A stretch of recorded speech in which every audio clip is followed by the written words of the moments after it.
എന്റെ ബാലുവിനെ കൊന്നുകളഞ്ഞല്ലോ ഹരിയേട്ട. ദുഷ്ടൻ. അവൻ കുറെ ദിവസം മുമ്പ് ഒക്കെ തീരുമാനിച്ചിരുന്നു. മദ്യസൽക്കാരൊക്കെ നടത്തി അവൻ ബാലുവിനെ പാട്ടിലാക്കി. ഇവിടെ ഞാനില്ലാത്ത സമയം നോക്കി വന്ന് ഉദ്ദേശിച്ച കാര്യവും നടത്തി. അങ്ങനെയൊന്നും ഉറപ്പിക്കണ്ട ചന്ദ്രമതി. ഹരിയേട്ടൻ അവനെ രക്ഷിക്കാൻ നോക്കണ്ട. ഇനി ആരൊക്കെ രക്ഷിക്കാൻ നോക്കിയാലും അയാള് രക്ഷപ്പെടാനൊന്നും പോകുന്നില്ല. എല്ലാം ഒന്ന് കഴിഞ്ഞോട്ടെ. മീരയുടെ മരണത്തിൽ അയാൾക്കെതിരെ ചെയ്യാൻ ഉദ്ദേശിച്ചതൊക്കെ എന്റെ ബാലുവിന് വേണ്ടി ഞാൻ ചെയ്യും.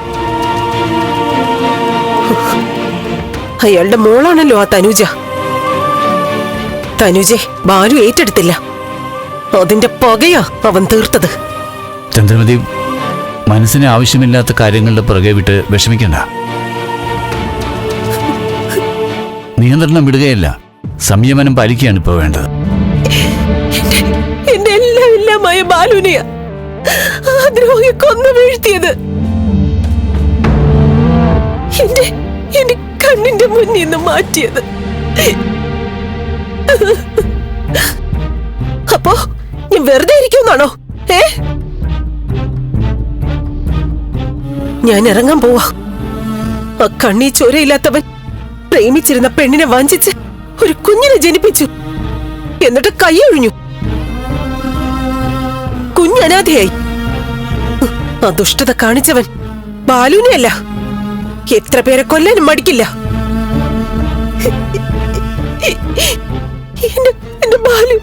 എന്റെ ബാലുവും പോയി, എന്റെ മീരമോളും പോയി. എനിക്കെല്ലാം നഷ്ടമായി. എനിക്കെല്ലാം നഷ്ടമായി. ഇനി എനിക്ക് ആരാ ഉള്ളത്? ഞാനിനി എന്തിനാ ജീവിക്കുന്നേ?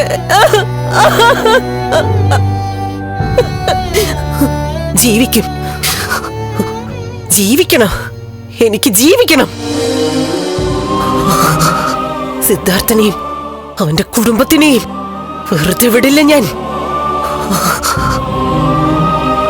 പകരം ചോദിച്ചിട്ടെ ഞാൻ ഈ ഭൂമി വിട്ടു പോവൂ.